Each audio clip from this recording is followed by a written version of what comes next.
Hello everybody. This is Chase Batice. I am here with Oracle Podcast. This is episode 15. I was like, wow, kind of done some episodes here. It's kind of cool. Doing it, just doing stuff, you know. How's it going, everybody? Welcome to a new moon. We have a new moon in Taurus today, actually, the day I'm recording this. I'm recording this on the 27th. Basically, this astrology is for the week ahead. And yeah, okay, I want to get into it because I was kind of like digging into the astrology, and I've had quite an interesting week, and man, does it align? Holy crap. And then I was like, man, thinking about like reflecting on like, man, when you kind of really let go, like astrology is just nature. And, you know, people are like, well, how can these planets, you know, directly be correlated to these behaviors in human beings? You know, scientists like to ask those kinds of things, and people who are very skeptical. But it's like, dude, people have been using astrology since literally the dawn of time. I mean, it's pretty much celestial feng shui. You know what I mean? It's like the placement of the planets, and it's like that shifts energies in you. The placement of the planets. It's like, you know, do you know about feng shui? It's a Chinese art. It's called geomancy. It's basically the placement of things in your home, or the placement of things around you, dictates flow and space and energy.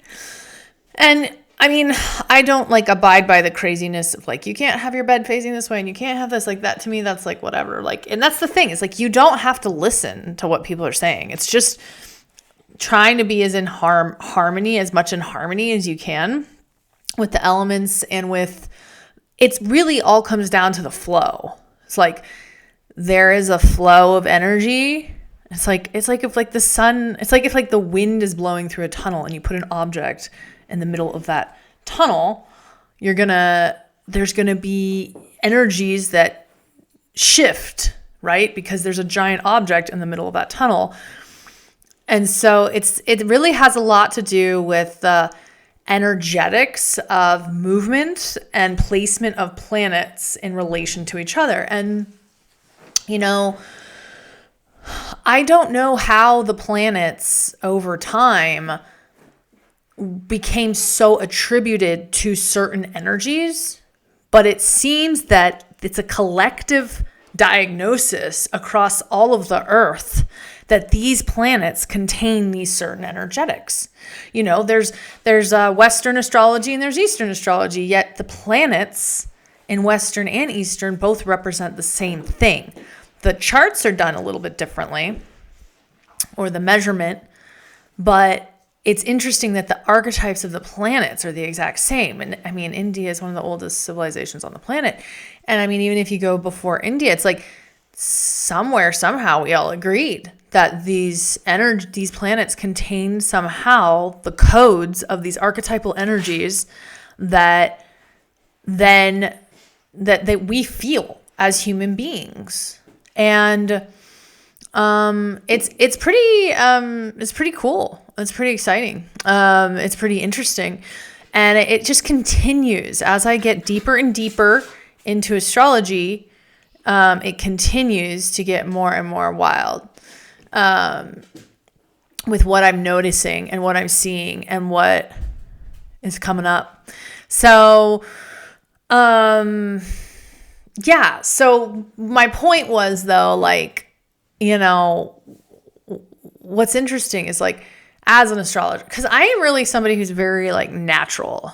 Like I've gone through periods of my life where I study a lot. I've gone through periods of my life where I don't study, but I'm very hermetic, meaning I like to spend a lot of time alone and in reflection, and I like to observe nature, and I like to develop my own theories, and I've never been somebody that follows the crowd. Like, I always am skeptical, and I have to like really feel if something feels authentic to me, and then I'll, you know, I'll integrate it, or I'll absorb it, or I'll study it. But yeah, it's interesting because with astrology, it's just so cool because it's like nature. It's like just an external mirror of nature. And as somebody, like I said, who's a pretty natural person, and I pay a lot of attention to how I feel just energetically, it's wild when I look at the chart and I say, wow, this exact energy is what happened to me this week. And yeah, it's my experience, and yeah, it's all happening through me, and yeah, it's my interpretation, but still, it's pretty cool. Anyway, that's my little diatribe on astrology, in case you weren't into astrology, which you probably are if you're listening to this. But we all need new takes on old things sometimes, right? And astrology is always changing because we're changing. Consciousness is changing. So that's another piece of it. You know what I mean? So it's evolving.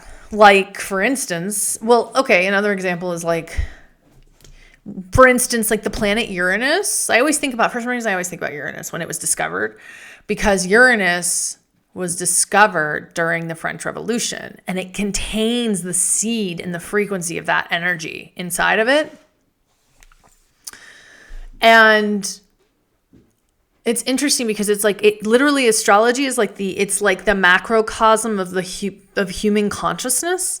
And it's like when we were able to start seeing these things in the sky, we started seeing them in ourselves. And, Uranus has this real powerful, electric, rebellious, authentic individual energy. The French Revolution kind of set that fire on planet Earth in that way. It's just an interesting thing. So for me personally, and this ties into what I'm going to be talking about today, is like recently I just could feel that like the Dark Moon Lilith has been calling to me to start integrating into my astrology charts, which is funny that I never ever did before, considering I am a true and authentic wild woman. But it's called Dark Moon Lilith, and it's this point that has to do with the placement of the moon, the dark side of the moon. It's very technical, but it's real, and its emblem and symbol is really cool. It's a crescent moon with a cross on it on the bottom. But yeah, so Lilith has just started coming up for me. Like, I'm like, okay, it's time to start working with Lilith. And she fits perfect because, she's the outcasted wife of Adam. I mean, it's so funny because anybody that I ever talked to that's actually studied religion, like in a deep way, like doesn't even know who Lilith is, which I think is hilarious because I know who Lilith is and I've never studied the Bible. So I think that says something about her right there. They're like, who is she? I've never heard of her. She was the first wife of Adam that refused to submit and was outcasted out of Eden. And we're kind of going to do a deep dive into her today because she was directly opposing this new moon in Taurus.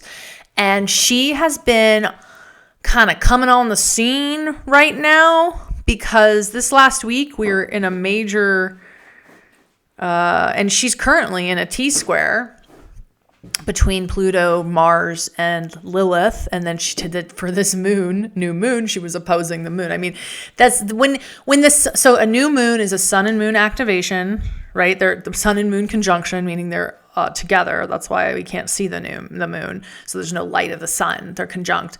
And, the sun and the moon are the things we see all the time. Like the ancients, since the dawn of consciousness on planet Earth, the sun and the moon were constants, right? I mean, the stars were too, but like on planet Earth, so massive activation of consciousness when you have planets directly opposing or working with the sun and moon on a new moon or on a full moon. And I've really been feeling in this year of the snake, and we're in Taurus season. So Taurus is ruled by Venus, the divine feminine. And then here we have Miss Lilith coming on the scene. And I've really been working to understand what is going on here with Miss Lilith. And the way I look at astrology and the way I like to do astrology is I look at how is it affecting me? Like, what am I feeling? What am I feeling? And then I look to the chart to see what's going on. And then that helps me. I have a dog here that's like got a bone, but he is the dog of my life and he is my soulmate. Like, I don't know if I've ever been more in love. Well, no, I have. He's my reincarnated dead dog, Nico, because they have the same birthday. And the bond we have is like getting insane. Like, I'm so in love with him. It's ridiculous. Anyway, okay, back to the astrology. Here he comes. He's trying to come up. He's giving me kisses, you guys. Oh, now he's coming up to okay, get down. Go away. Doing stuff. Okay. Anyway. Okay, so back to Lilith. So she's been coming up on the scene here. Okay. And I want to talk about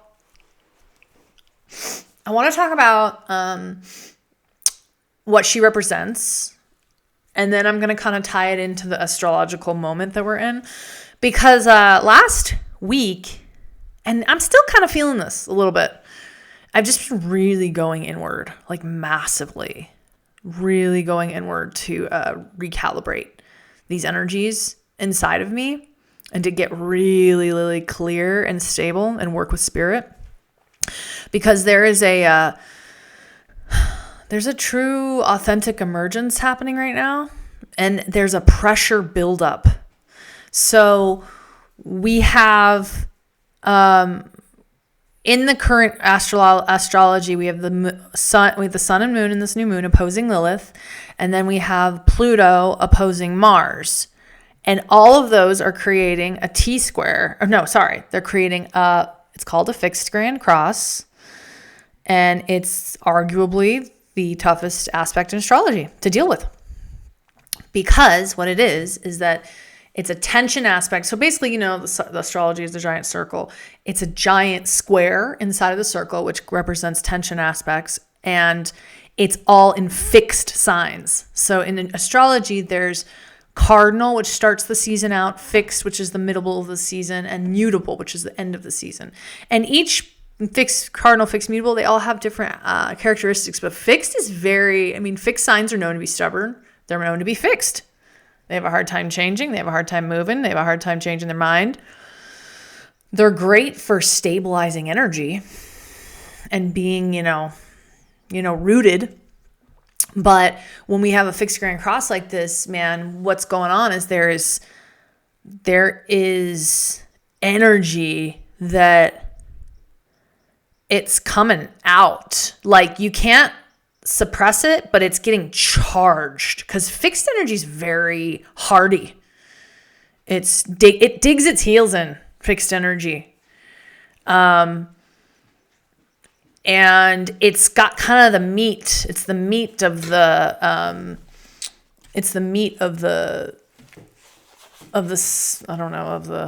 sign. I don't know what I'm saying, but yeah. So, okay. So Lilith is activated here. Either way, it's a direct opposition to the sun. I want to talk about some of the characteristics of Lilith, and I want to talk about what's going on, because this is what I've been feeling. So, Lilith represents the primal, wild feminine. She's the energy of the feminine that refuses to be tamed, controlled, or suppressed. Think wild nature, raw instinct, sexual sovereignty, spiritual power that isn't polished to be palatable. This is basically what I've dedicated my whole life to. I'm like, so me and Lilith are tight. We're tight. But it's pretty much, it's the opposite of the good girl. It's the wild woman that has chosen to live in the woods with the animals, barefoot.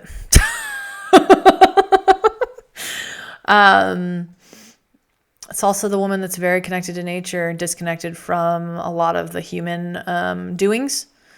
So she's very in tune with her sexuality. Her sexuality is the source of all life. She doesn't have shame around her sexuality, which basically as women, especially since patriarchal religions, we've been taught to have shame.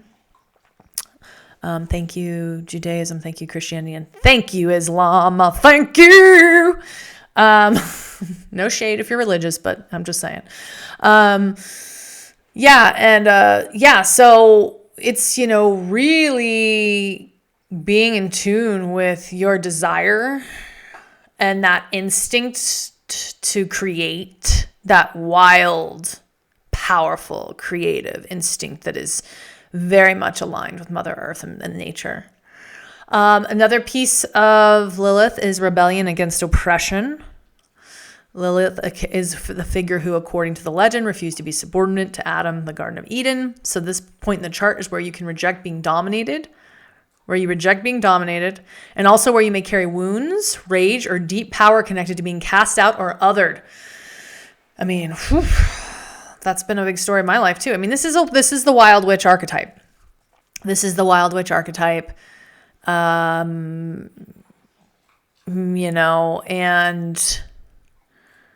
it's interesting because rebellion against oppression, we think it looks certain ways, but these days I'm noticing that it's like, it's coming in all kinds of tests and it's coming in all kinds of ways. And it's not necessarily in these old school ways we think that it is.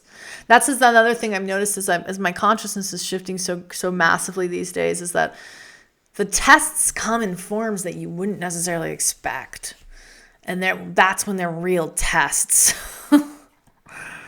Because they're hitting pieces of you that are vulnerable, and that's what a test is. It forces you to level up. It forces you to claim a boundary. It forces you to rise to the occasion. Okay. Shadow work. Dark Moon Lilith shows parts of ourselves that have been exiled, shamed, suppressed, or rejected. Stop. Jeez, sorry. He's looking at himself in the mirror. Hey, stop. I'm in the middle of something here. Okay. What did I say? He was like talking shadow work. He didn't like it. I almost named him Shadow. Dark Moon Lilith shows parts of ourselves that have been exiled, shamed, suppressed, or rejected, but where our deepest potency and magic can also live if reclaimed consciously. And oh my God, can I say that is the truth about this? That's one of the things I specialize in. Lilith is like, really, she's like the power of the repressed feminine. And, yin energy, the shadow is yin. It's dark. Yin and yang, Taoism. It's the dark parts of ourselves where we can reclaim if we start reclaiming. And that's when you really, I feel like Lilith is a warrior, man. Lilith is, you will not control me. I will live. It's like art. She reminds me of Artemis too. That real wildness, untamed, which I have stories about this. Raw sexuality. It's an unfiltered. Stop it. Sorry, guys. I have a dog here. Okay. I'm going to put you out and you're not going to be able to hang out anymore. Raw sexuality. It's an unfiltered, erotic energy, not necessarily pretty or performative, but powerful, deep, and sometimes uncomfortable for societal norms. Geez, right? Think about the fucking Kardashians, man, and how lame they are. You can't miss them. They're on the internet. They're everywhere. And how, they're just, it's like complete performative sexuality. You can feel it. It's like, look at me. I'm sexy. All for show, which really is all for the other. And to be really in your true unfiltered erotic energy means you don't care what the fuck you look like. And you are in tune with your body, your spirit, your desire, your sexuality. You're in tune with the power of sex and the power of desire. And you're not even thinking for one fucking second how it looks. That's the opposite of authentic sexual power. and raw sexuality. It's the opposite. The second you start thinking about how it looks is the second you lose all potency and power. And, that's why I keep saying I kind of think it's a new era where we're going to it's gone so far where we've lost, because when you care so much about how it looks, you lose touch with how it feels. Right? And the truth is that the people that are in the deepest authenticity emit a frequency that is beyond, they naturally emit light, which to me is attractive. Some of the most weirdest authentic people are naturally attractive because they don't give a fuck what they look like. You know what I mean? Anyway, okay, another piece of Lilith is spiritual independence. Oh man, I really vibe with this one. A fierce insistence on defining one's own relationship with source spirit outside of traditional structures. Oh, I'm moving my chair, and that's what he's really into this Lilith episode. I don't know. He's into it. I almost named him Shadow. Anyway, a fierce insistence on defining one's own relationship with source spirit outside of traditional structures. Man, I think every single one of these is like literally a tenet by what I live by. And we have to have spiritual independence. Like, it's casting yourself out of these old structures of religious structures. It's okay if you're still religious. I'm not mad. But when you start to reclaim your own spiritual energy on your own terms, like, it's so fucking powerful. I mean, I'm so glad my mom was an Aquarius and never indoctrinated me into the church, because I've had a lot of clients that are still working through that.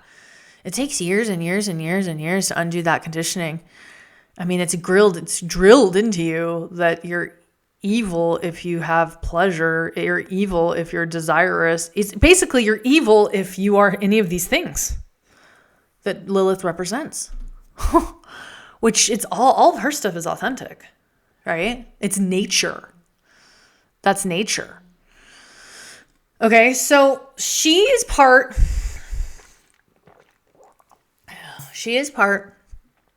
of this new moon. She's opposing the new moon. Okay, so that's significant. She doesn't move super fast. So, she's getting, this energy is highlighting this new moon, which means planting these seeds of sovereignty. All of these pieces and these parts of Lilith, to me, really comes back to the idea of sovereignty. And these ideas of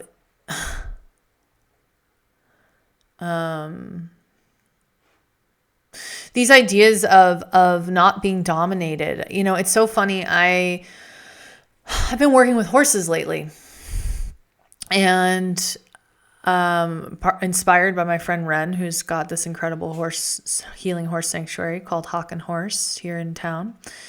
And it's interesting because I've always loved horses, but I've always felt that I didn't want to ride them the way that they were ridden.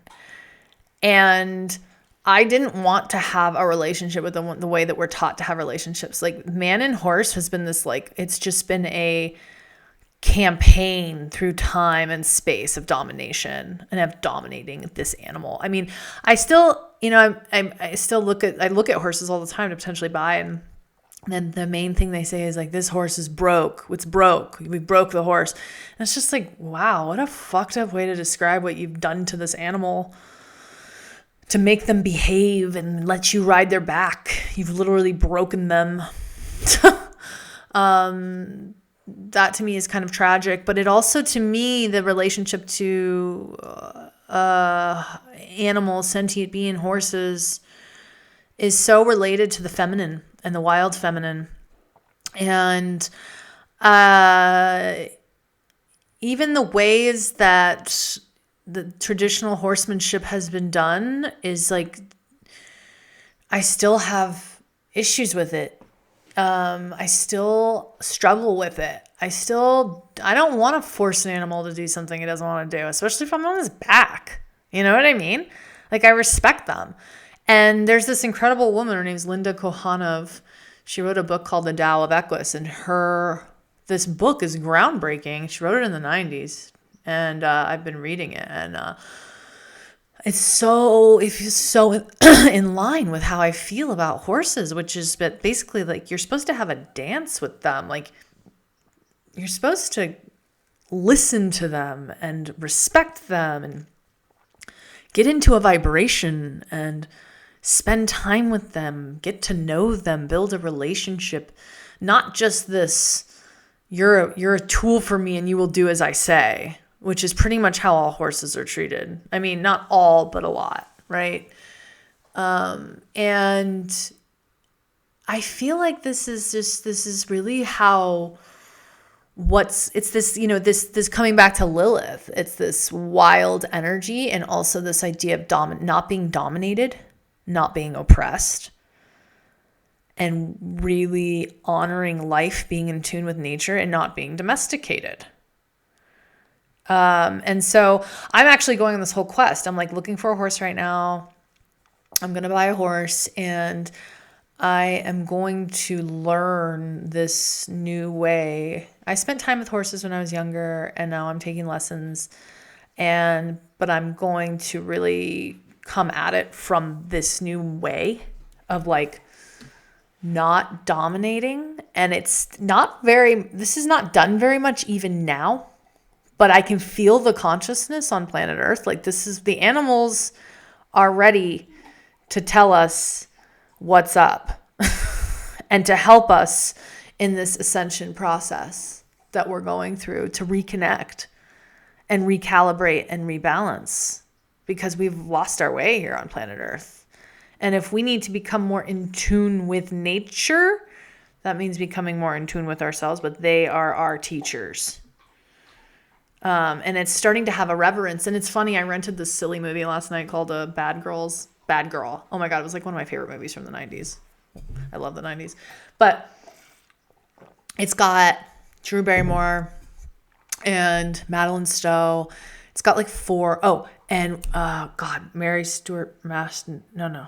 Forget their names. God, amazing 90s actresses. And it's all about these women in the Wild West, and they had to work at a whorehouse, and they were all like, their husbands had died, and they were like trying to figure it out, and they were treated like shit. And it was funny because today I was like doing my dishes, and the whole movie is like these dudes like talking to these women and calling them whores, and they're like fighting back, and they're like, fuck you. They're basically all Lilith archetypes. They're They're sexual. They're unapologetic.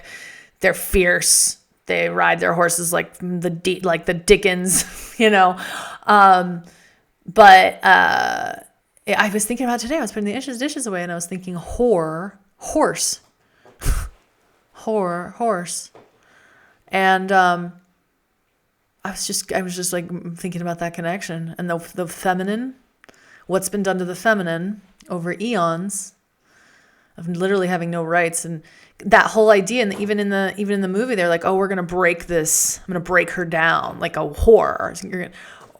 Just like you break a horse, you break a woman. They're so similar. And so this emergence of the divine feminine this year, and the year of the snake, and this Lilith kind of showing up.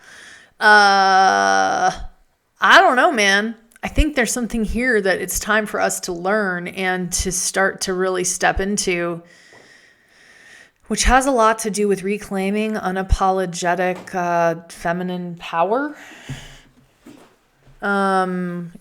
Reclaiming the wild feminine aspects and we're starting to do whatever we need to do to remember those aspects. And my horse journey is part of this. This is what it's about for me. So what's interesting also for the astrology this week is that this is kind of going to be a long episode because I'm into this Lilith idea, is that the new moon is conjunct. So not only is it opposing Lilith, but it's conjunct this place called Vertex, which I've just started working with in astrology as well. And Vertex it's like a point of fate. And they call it the doorway of destiny, and it rules life-changing events. So just pay attention, especially in the past couple of days, with this Lilith energy being activated, this vertex energy, the point of fate being activated, and then this massive, so there's a massive, it's called, like I said, a fixed grand cross, but between Pluto, the Lord of transformation, death, rebirth, fear, control, power, the shadow, also complete release and renewal and shedding and rebirth and power. Mars, the energy of assertiveness, action, bold, warrior. Lilith, the untamed, deep, raw, primal feminine. And the sun. And then we got the vertex. So, I mean, these archetypes are kind of gnarly, you guys. And that's why I spent so much time alone today, just in nature, letting these forces happen. If we can just, that's the whole thing with astrology, is like, can we just let these forces like happen through us? If we can allow them and these archetypes and these movements to do their work, there is profound creativity and renewal and regeneration and power. I mean, that's the whole thing with astrology, you know? It's like, it's always moving. The energies are always moving through us. But, you know, the whole Pluto in this mix, you know, Pluto rules at its core letting go. It's kind of like moving from one thing to the next. It's death. It's not wanting to let something go. It's holding on. And then that moment where you finally surrender to the flow and allow yourself to let go, meaning allow, the words let go, allow the thing to go, which if we're in sync with nature, the spiral of time, it's always moving. It's a constant process of letting go. This is what I'm finding out in these times, in this era, is if you can dance with that and move with that, you grow, you blossom quickly, you evolve quickly. It's that whole human process of the things we hold on to and the wounding and this and that, but that keep us from moving as fast as we like. But we're all in our own journey with it. We're all moving as fast as we really want to. If you want to move faster, then have more focus. If you are not moving as quickly as you'd like in your life, you know, sometimes you got to really, really harness your focus, your spiritual discipline, look at where your mind is, and then start allowing yourself to release what doesn't suit you. A lot of times those choices can be very challenging. Yeah, I'm here for you guys if you need any help. Kind of becoming a master at this these days, honestly. So yeah, those are kind of the main things I want to talk about. I mean, that's kind of the chart of the moment. We got Lilith kind of just, I mean, that's going to be, you know, that's highlighting the energy of this whole month because it's a new moon and then it's in the sign of Taurus, which rules Venus, the divine feminine. I mean, you got massive feminine awakening energetics happening this month. So I would just ask yourself, do some reflections about what this looks like inside of you. You know, really breaking out of the ideas of femininity that we have in our mind, starting to really understand what it's basically, recalibrating. To me, the deepest aspects of the feminine have a lot to do with working with the energy realm versus the material realm. I mean, you could look at it from all different ways. I talk about it in all different ways, but working with the energy realm versus the material realm, really getting right with spirit. This is why it's also the time of the priestess and the birth of the priestess once again. I mean, it's been 7,000 years and we're back. We're back. And maybe that's what Lilith's here to kind of bring in. It's what the horses are here to bring in. We're ready. We're ready. So, I don't know. Just reflect on these energies. Think about where maybe you suppress them. Do a little shadow work. See if you can start releasing those edges, those places you hold on. Because we all, I've been playing around with the energy of coherence lately, and the idea of coherence. I mean, this could be a whole nother podcast, really, but coherence is when something basically has a clear signal, and it's has a strong energy, right? One